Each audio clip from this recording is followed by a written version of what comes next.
নমস্কাৰ মই তপন হাজৰিকাই আপোনালোক সকলোকে ফিউচাৰ ফোকাছ আসাম চেনেলটোলৈ স্বাগতম জনাইছোঁ। আজি আপোনালোকে গ্ৰেড 3 পেপাৰ 3 খন আপোনালোকে দিলে আৰু ইতিমধ্যে পৰীক্ষা হৈ গ'ল আৰু আমি আমাৰ ষ্টুডেণ্ট সকলৰ পৰা যিমানখিনি কোৱেশ্যন পাৰোঁ আপোনালোকৰ বাবে কালেক্ট কৰি আনিছোঁ আৰু আপোনালোকৰ বাবে এখন এনসাৰ কে লৈ আহিছোঁ। আপোনালোকে প্ৰথমৰ পৰা শেষলৈ ভিডিঅ'টো চাব আৰু আপোনালোকৰ স্ক'ৰ কাৰ্ডটো আমাৰ কমেণ্ট ছেকশ্যনত জনাবলৈ নাপাহৰিব। আৰু এইকণতে এটা স্পষ্টীকৰণ দি থওঁ, যিহেতু আমি পেপাৰখিনি বা কুৱেশ্যনখিনি গোটেইখিনি আমি মৌখিকভাৱে আমি কালেক্ট কৰা, গতিকে তাত দুটা এটা খেলিমেলি থাকিব পাৰে, সেইখিনি আপোনালোকে চাই ল'ব। গতিকে আহক পলম নকৰি আমি আজি ভিডিঅ'টো আৰম্ভ কৰোঁ। প্ৰথমটো প্ৰশ্ন, অসমে কাৰ লগত আন্তৰ্জাতিক সীমা শ্বেয়াৰ কৰিছে?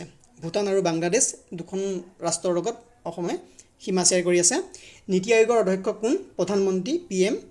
আমেৰিকাৰ ৰাষ্ট্ৰপতি বৰ্তমান ৰাষ্ট্ৰপতি কোন? জ' বাইডেন। বেৰিং প্ৰণালী কাৰ কাৰ মাজত আছে? আমেৰিকা যুক্তৰাষ্ট্ৰৰ, আলাস্কা আৰু ৰাছিয়াৰ মাজত আছে। যদি কাৰ মাজত সংযোগ কৰিছে সোধে, তেনেহ'লে উত্তৰ মহাসাগৰ আৰু প্ৰশান্ত মহাসাগৰক সংযোগ কৰিছে। ৱাৰ মেমৰিয়েল ক'ত আছে? দিল্লী। ৰঞ্জু হাজৰিকাৰ প্ৰকৃত নাম কি? কুমুদ চন্দ্ৰ হাজৰিকা। ৰংমেলিৰ হাঁহি কিতাপখন কাৰ? ৰংবং তেৰাং। শংকৰদেৱৰ বুঢ়ীমাকৰ নাম কি? খেৰসুঁতি। জালিয়ানাবাগ ক'ত আছে? পাঞ্জাৱ। ৰাষ্ট্ৰপতিৰ শপত গ্ৰহণ কোনে কৰে? CJI মানে মুখ্য ন্যায়াধীশ, উচ্চতম ন্যায়ালয়ৰ মুখ্য ন্যায়াধীশে ৰাষ্ট্ৰপতিৰ শপত গ্ৰহণ কৰে। ভাৰতৰ একেবাৰে পশ্চিমৰ ৰাজ্যখনৰ নাম কি? গুজৰাট। ৰাজ্যসভাৰ অধ্যক্ষতা কোনে কৰে? Vice president. অলকানন্দা গীতিকাৰ কোন? মৈত্ৰী পাটৰ। বসুন্ধৰা আঁচনিখন কিহৰ লগত জড়িত? লেণ্ড ৰেকৰ্ডৰ লগত বা মাটিৰ ৰেকৰ্ডৰ লগত জড়িত। নুমলীগড় তেল শোধনাগাৰ ক'ত আছে? গোলাঘাট। 2020 চনৰ অলিম্পিকত ভাৰতে কোনটো খেলত পদক পোৱা নাছিল? টাইকাণ্ডো। কুলু দশেৰা উৎসৱটো কোনখন ৰাজ্যত পালন কৰা হয়? হিমাচল প্ৰদেশ। আহোমৰ শেষ ৰাজধানী ক'ত আছিলে? যোৰহাট। কাঞ্চীপুৰম শাৰী ক'ত নিৰ্মাণ কৰা হয়? তামিলনাডু। চিলভাৰৰ সাংকেতিক চিহ্ন কি? AG। কোষৰ শক্তিৰ ভঁৰাল কি? মাইট্ৰকেণ্ড্ৰিয়া। শান্তশিষ্ট হৃষ্টপুষ্ট মহাদুষ্ট এইখন কোনে ৰচনা কৰিছিলে? ভৱেন্দ্ৰনাথ শইকীয়াই। বৰ্তমান ভাৰতৰ উপৰাষ্ট্ৰপতি কোন? জগদীপ ধনখড়। ফ্ৰেঞ্চৰ এণ্টনিয়ম আহিছিলে ফিউৰাজৰ এণ্টনিয়ম আহিছিলে। আমি অপশ্যনকেইটা কি পোৱা নাই, ক্লেম, পিচফুল এনেকৈ কিবা এটা হ'ব, আপোনালোকে এইকেইটা চাই ল'ব। জীৱনত থকা বস্তুৰ ক্ষেত্ৰত কি প্ৰণাউন ব্যৱহাৰ কৰা হয়? কুৱেশ্যনটো একজেক্ট তেনেধৰণে অহা নাছিলে, কিন্তু বস্তু এইটোৱে আছিলে। এনচাৰটো হ'ব ইট। আজি দেওবাৰ হ'লে 92 ডেইজৰ পাছত কি হ'ব? এইটো হ'ব মনডে হ'ব। সাগৰৰ তলিত ভূমিকম্প হ'লে কি উৎপন্ন হয়? চুনামি হ'ব। দক্ষিণ আমেৰিকাত থকা পৰ্বতমালাটোৰ নাম কি? এণ্ডিছ। উত্তৰ পূব ভাৰতৰ পৰ্বতমালা কোনটো? তলৰ কোনটো উত্তৰ পূব ভাৰতৰ পৰ্বতমালা বুলি আহিছিলে? এনচাৰটো হ'ব বৰাইল। কোনখন দেশৰ পতাকাত ৰঙাৰ ওপৰত বগা ৰং কৰা হৈছে? ছুইজাৰলেণ্ড। তলৰ কোনটো সংবিধানৰ অংশ নহয়? আমি কোনটো অংশ নহয় এইটো পোৱা নাই, কিন্তু DPSP, fundamental rights, fundamental duty এইকেইটা অপশ্যন আছিলে। এই তিনিটা হয় আৰু বাকী যিটো অপশ্যন আছিলে সেইটোৱেই নহয়, সংবিধানৰ অংশ নহয় সেইটোৱেই।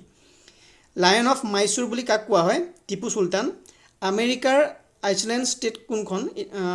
এনচাৰটো হ'ব হাৱাই আইচলেণ্ড। যদি ষ্টুডেণ্টটো স্কুল হয় তেন্তে পয়ট্ৰিটো কি হ'ব? এনচাৰটো হ'ব বুক। কালেক্টিভ নাউন অফ ফিছৰ কালেক্টিভ নাউন কি হ'ব? School. I refers to what? Answer হ'ব মাই চেল্ফ।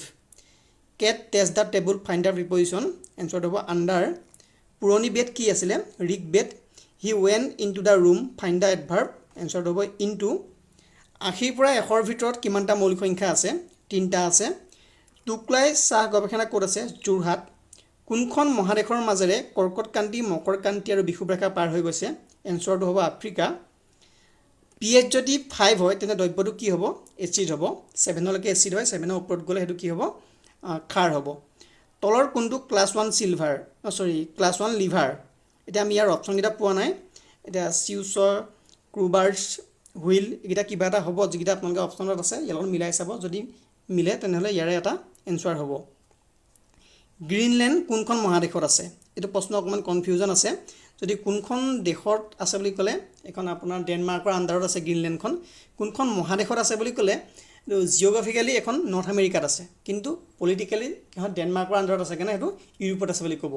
গতিকে কুৱেশ্যনটো অলপ কনফিউজন আছে। এনচাৰটো কি হ'ব আমি পৰৱৰ্তী সময়ত ভালদৰে আলোচনা কৰিম। দ্য এণ্টিনিয়মছ অফ চিপৰ এণ্টিনিয়ম কি হ'ব? এক্সপেঞ্চিভ হ'ব, কষ্টলি হ'ব। অপশ্যনত কি আছিলে চাই ল'ব, ইয়াৰ ভিতৰত কিবা এটা হ'ব। ডে আঁচনিখনৰ সম্পূৰ্ণ নামটো কি? দীনদয়াল অন্ত্যোদয়া যোজনা। তলৰ কোনখন দ্বিতীয় বিশ্বযুদ্ধৰ এক্সিছ গ্ৰুপটোৰ অংশ নহয়?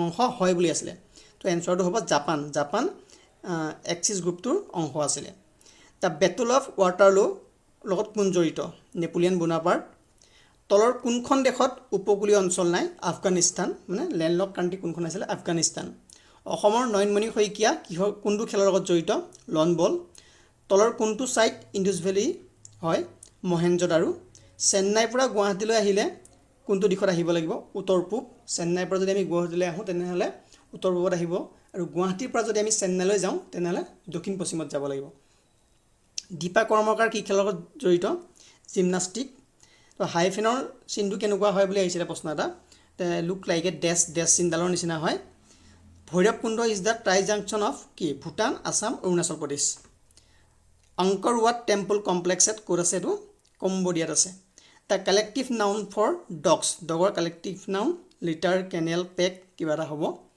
2x = 32 হ'লে এক্সৰ মান কিমান হ'ব 5 হ'ব গতিকে আপোনালোকে আমি 60টা কুৱেশ্যন লৈ আহিছিলোঁ ইয়াৰ এনচাৰকেইটা আপোনালোকে গম পালে নিশ্চয় আপোনালোকে কিমান পাব এই 60টা ভিতৰত স্ক'ৰ কাৰ্ডটো কমেণ্ট ছেকশ্যনত জনাবলৈ নাপাহৰিব আমি সোনকালে ইয়াৰ ছেকেণ্ড পাৰ্টটো লৈ আহিবলৈ আমি চেষ্টা কৰিম গতিকে ধন্যবাদ জয় আই অসম